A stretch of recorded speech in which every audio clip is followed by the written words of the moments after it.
Mohon izin memperkenalkan diri, saya Ria Tarigan, istri dari Itu Tommy Samuel Marbun. Saya sedikit bercerita kronologi yang saya alami dari sebelum, setelah itu saya mendapat kabar suami saya mendapat kejadian, dan lanjutnya sampai pencarian yang tidak membuahkan hasil.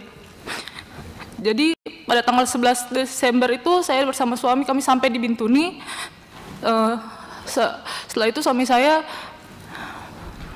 mempersiapkan operasi ini. Jadi dia mempersiapkan pasukan, mempersiapkan senjata dan sebagainya. Di sela-sela itu kami masih mempersiapkan Natal karena kebetulan kami Nasrani. Setelah itu pada saat kami makan siang, ada satu hari kami makan siang, saya nggak tahu kenapa tiba-tiba suami saya mengeluh. Sambil saya suapi, dia bilang, aduh, didesak-desak terus ini. Terus saya bilang, sama siapa?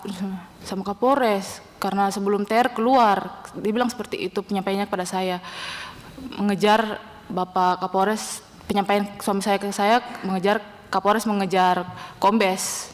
Penyampaian seperti itu. Selanjutnya, hari-hari berjalan seperti biasa, suami saya mempersiapkan pasukan. Tanggal 15 Desember, di pagi hari, suami saya sempat mau ajak saya bicara empat mata. Tapi itu karena berhubung jam makan siang, dan saya lagi di dalam mobil, kondisinya saya sudah mau pergi sama anak saya, mau beli makan. Di situ dia bilang, sini mami ngobrol empat mata dulu. Terus saya bilang, sabar, nanti pulang dari bis beli makan kita ngobrol, aku bilang gitu kan. Terus habis itu pulang dari beli makan, ternyata dia sudah tidak ada, pergi keluar. Sorenya dia pulang, terus saya tanya, tadi mau ngobrol apa? Tapi dia bilang, nggak jadi katanya. Terus dia bilang, mami nanti kirim uang transfer ya, 30. Terus saya protes kan, uang transfer apa lagi? Terus dia bilang, habis ini didesak-desak tapi tidak kasih modal. Yang di situ saya duga pembicaraan suami saya itu ditujukan oleh Kapolres. Terus setelah itu berlanjut, saya telepon mertua saya untuk suami saya mau berpamitan kan, mau pergi, kita berdua bersama. Di situ yang buat saya agak merasa kenapa ya? Soalnya setelah berdoa, Bu, suami saya sedikit. Tadi uang transfer itu untuk apa, Bu? Bisa dijelaskan lebih lanjut lagi? Oh, suami saya infonya bilang ke saya untuk uang transportasi mobil Hilux untuk naik ke operasi ini, untuk menjalankan operasi. Di situ makanya saya protes kenapa pakai uang pribadi untuk menjalankan operasi. Terus setelah itu kami berdoa. Di situ suami saya kan sudah biasa masuk hutan, tapi di sini pas kami berdoa kenapa dia seperti menangis. Terus saya bilang, papi takut, kok takut nggak usah pergi, saya bilang begitu. Terus dia cuma ketawa-ketawa, dia cuma senyum-senyum ketawa, dia bilang tidak seperti itu. Terus dia pamit bersama keluarga, dia pergi ke rumahnya Pak Roland sebagai titik kumpul di sana. Terus saya dapat chat sekitar jam 8 malam.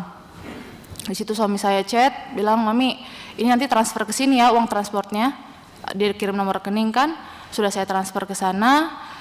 Setelah itu suami saya memang sempat singgah sekitar jam 10 atau 11 malam itu sempat singgah ke rumah. Tapi cuma ambil kebutuhan baju, setelah itu langsung pergi. Setelah itu suami saya sempat bilang nanti kalau ada sinyal baru dikabarin. Selanjutnya tanggal 18 itu Bapak Wakapolres dan Ibu Wakapolres datang ke rumah saya sekitar jam 1.30 siang menginformasikan kalau suami saya longbootnya terbalik. Pada saat itu informasi yang pertama saya dapat itu longbootnya terbalik. Terus saya tanya, siapa yang lihat?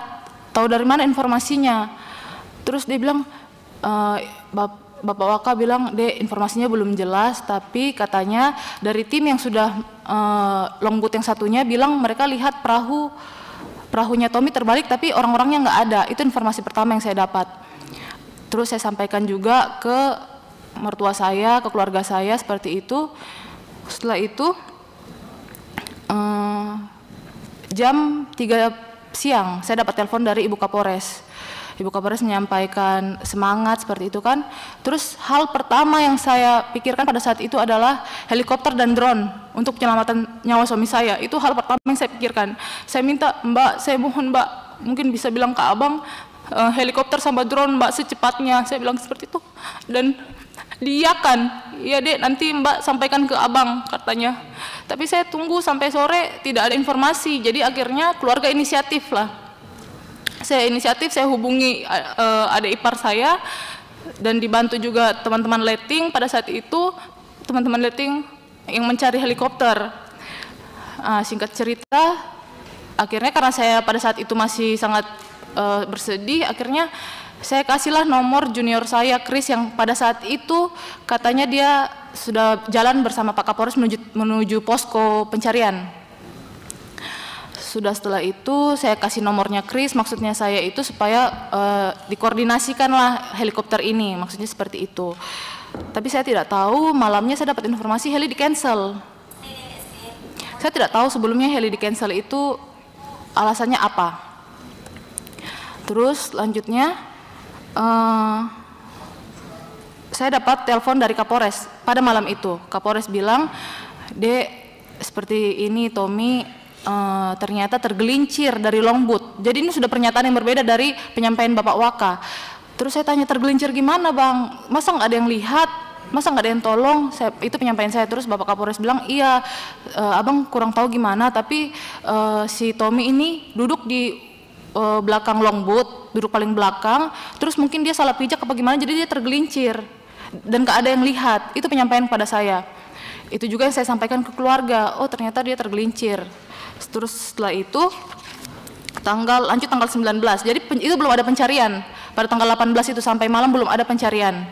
Lanjutnya tanggal 19 itu karena tanggal 18 itu heli di cancel, saya belum tahu alasannya apa, akhirnya keluarga inisiatif cari sewaan pesawat kecil. Itulah yang saya pakai tanggal 19 untuk pencarian via udara.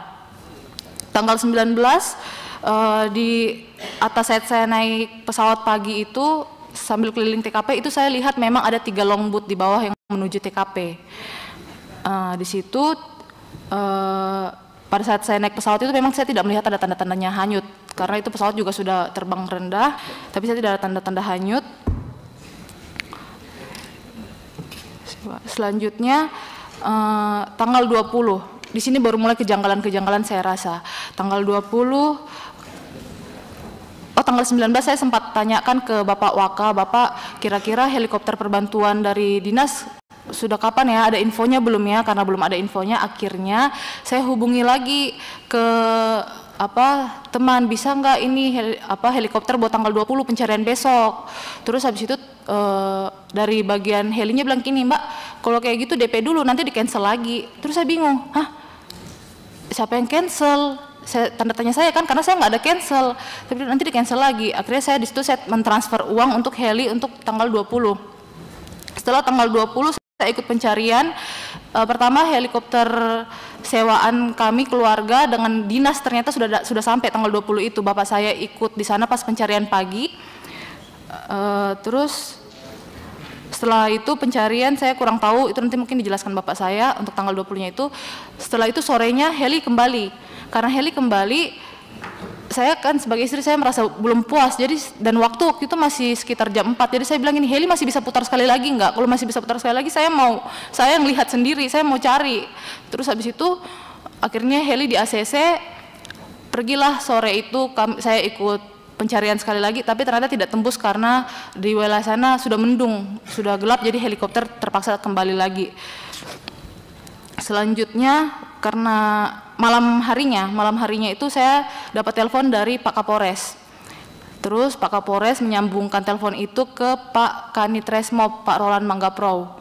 Di situ Pak Roland menceritakan, Ibu, kejadiannya itu pertama saya adalah orang yang menyeberang berenang, diikuti beberapa anggota, cuman saya merasa arus kencang, makanya saya sudah kasih kode silang-silang, dan orang bapak yang berada di sisi, suami saya yang berada di sisi sungai itu, mereka sudah kasih kode oke untuk tidak menyeberang.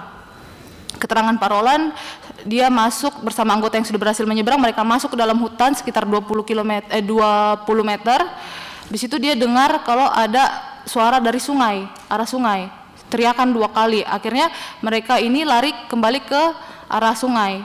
Pas mereka kembali ke arah sungai, ternyata Pak Roland bilang dia melihat suami saya berdiri di satu tandusan yang airnya setinggi lutut. Setelah itu suami saya terduduk, tersapu air, dia sempat lihat tangan suami saya sekali panggil begini. Masih ada sekali, habis itu hilang. Di situ penjelasan Pak Roland, dia mau menolong suami saya, dia mau berenang ke arah sana, tapi katanya mukanya tertumbuk kayu yang buat Pak Roland pusing, jadi tidak sampai ke titik suami saya yang lihat mereka tandusan sebatas kaki itu.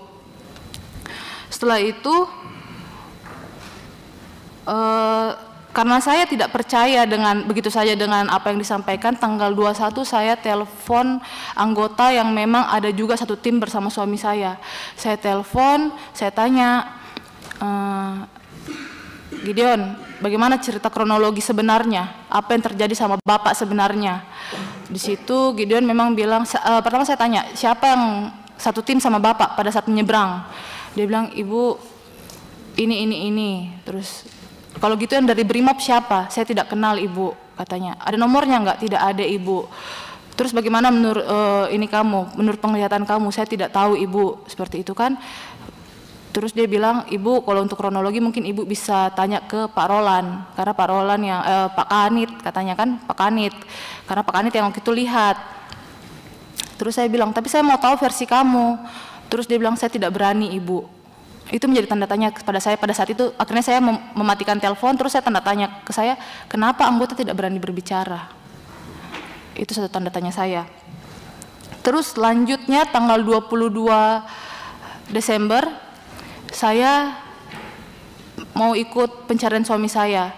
Itu di bandara, saya diantar Ibu Kapolres dan Ibu Waka. Di situ ada sesuatu yang membuat saya sedikit hancur karena sembari menunggu helikopter disiapkan, saya duduk-duduk bersama Ibu Kapolres dan Ibu Waka, disaksikan dengan Ibu Waka.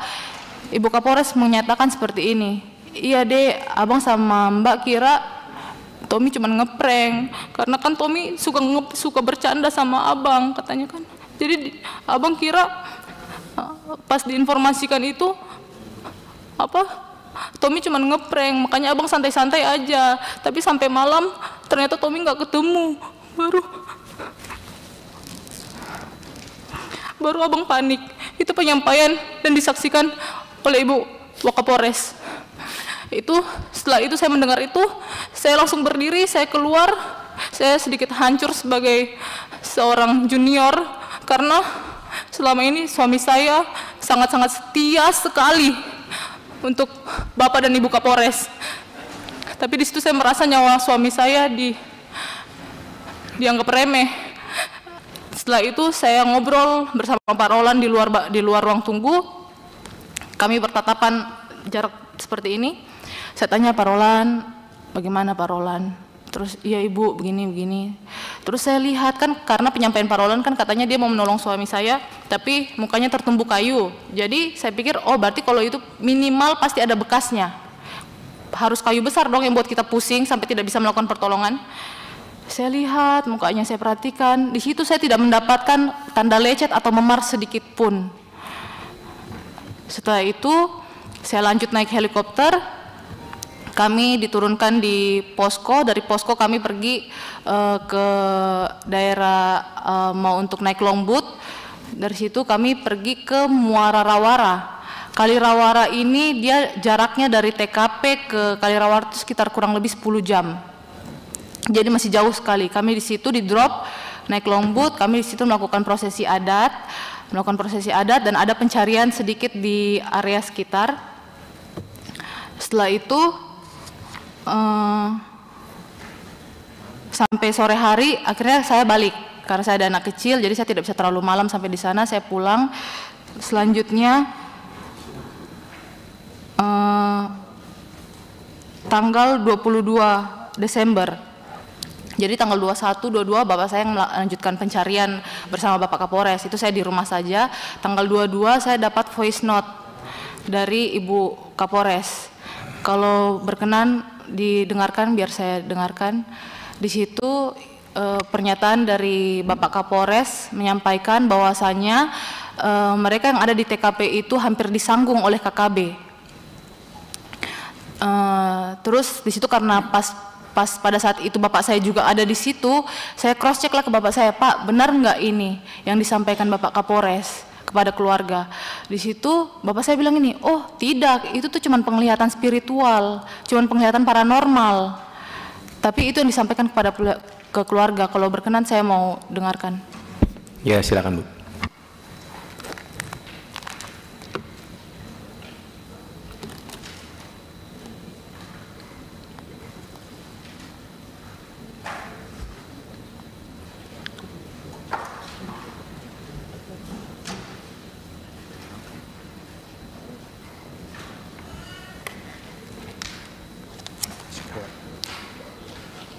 Om Tarigan, ini Papi sama Om Tarigan, bapaknya Ria menuju ke titik paranormal yang dikasih lagi saya, dibantu sama Danion. Ini Papi baru tiba dari titik hanyut, tapi di sebelahnya kali yang banyak OPM-nya. Semalam bermalam di sana dan kita hampir disanggung sama 5 OPM. Makanya Papi langsung pulang karena ada 4 orang sipil. Nanti ketembak, Papi diserahkan lagi. Jadi sampaikan sama Ria kayak gitu dan bapaknya menyaksikan sendiri saya. Dan hal ini juga disampaikan ke masyarakat-masyarakat. Yang membuat saya kecewa juga adalah itu sangat berpengaruh sekali Bapak untuk pencarian suami saya, karena masyarakat yang tadinya mau membantu untuk pencarian semuanya mundur karena takut. Itu yang buat saya juga kecewa, kenapa Bapak Kapolres seperti itu, sedangkan suami saya selama ini sangat bekerja dengan sepenuh hati. Selanjutnya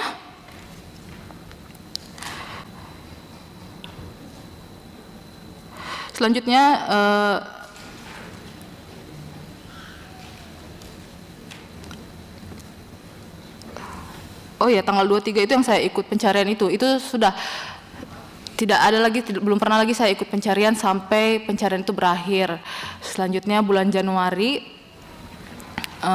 pemberhentian pencarian kan sementara tanggal 31 Desember. Kapolres menjanjikan kepada pihak keluarga akan ada pencarian tahap 2. Terus keluarga kami menunggulah akhirnya kan. Pada saat itu Pak Kapolres bilang, nanti ya Dek, ini habis paparan, nanti ada informasinya kami sampaikan. Tapi ternyata hasil paparan juga tidak disampaikan kepada keluarga. Terus saya tanya ke Bapak Kapolres, Pak, kira-kira bagaimana pencarian tahap selanjutnya? Di situ Pak Kapolres bilang, Dek, nanti tunggu sprint dari Kapolda. Selanjutnya saya sempat akhirnya menchat Bapak Kapolda, izin Bapak, saya mau bertanya soal kelanjutan pencarian suami saya. Soalnya di sini Bapak Kapolres mengatakan menunggu sprint dari Bapak. Di situ Bapak Kapolda memang menjawab sprint yang lama masih berlaku. Itu sudah saya sampaikan juga ke Bapak Kapolres, tapi Pak Kapolres bilang nggak bisa Dek, karena itu kan tanggal 31 batas sprint. Akhirnya oh ya sudah, Pak Kapolres bilang tunggulah Dek ya, nanti diinfokan. Baik Bang, saya bilang pada saat itu. Terus selanjutnya dibilang, Dek, nanti hari Jumat nanti Dek, di bulan Januari itu melakukan pencarian lagi. Siap. Hari Jumat kok diundur lagi, dibilang Dek nanti hari Senin lagi Dek, gitu kan, diundur-undur terus sampai tidak ada kejelasan. Akhirnya saya datang ke Polres pada tanggal 21 Januari, saya bertanya ke Bapak Kapolres soal sprint, tapi memang tidak mendapatkan jawaban.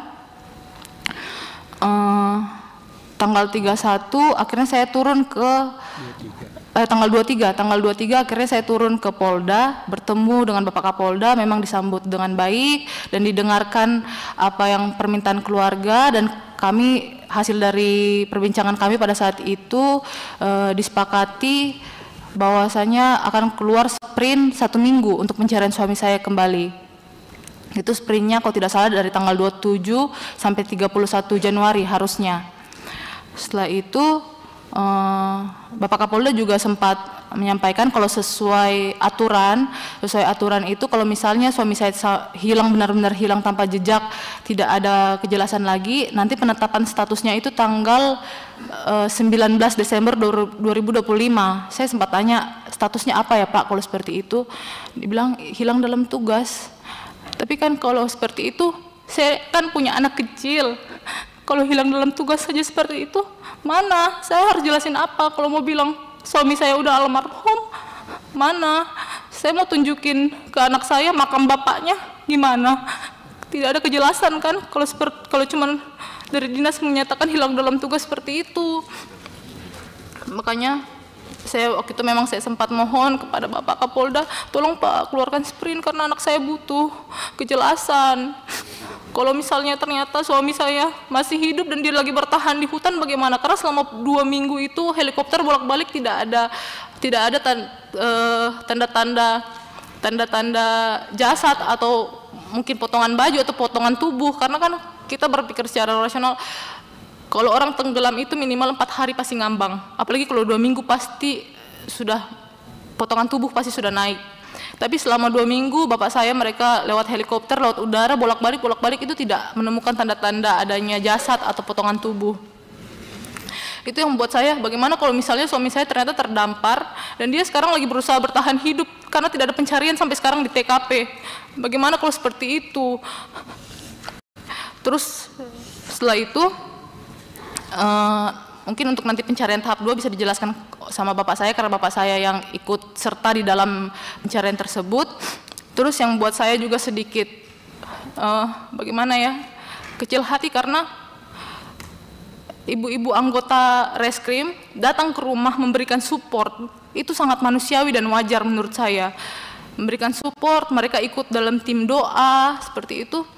Kenapa suami-suami mereka dipanggil Bapak Kapolres, dimarah, dilarang untuk ke rumah saya lagi? Kenapa? Padahal kan mereka datang ke rumah saya untuk memberikan support, itu sangat manusiawi.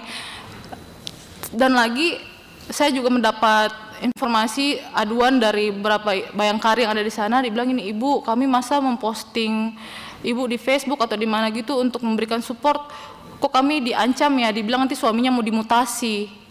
Seperti itu yang makanya, saya salah apa ya, saya ini masih bayangkari aktif loh. Dan pada saat suami saya masih ada, kegiatan bayangkari semua saya ikut dengan baik, saya jalankan dengan baik. Tapi kenapa di saat seperti ini, bahkan datang ke rumah saya saja dilarang? Kenapa? Ada apa? Itu yang menjadi tanda tanya saya sebagai istri dan bayangkari yang masih aktif. Seperti itu Bapak, terima kasih. Ada lagi dari pihak keluarga? Oh, tambahan sedikit Bapak, mohon maaf, saya juga diserahkan, saya lupa mungkin sekitar tanggal 22-an, sekitar tanggal 20 lah, HP suami saya dikembalikan, baju bekas dan dalaman suami saya dikembalikan, dan rompi suami saya juga dibalikan. HP suami saya itu dalam kondisi diklip anti air, itu semua barang-barang kembali pada saya. Dan senjata pendeknya sekarang masih sampai hari ini masih di Polres, belum dikembalikan kepada keluarga. Senjata panjangnya ada dia pakai. Terima kasih. Oke. Ini cukup menarik ya. Tadi barang-barang yang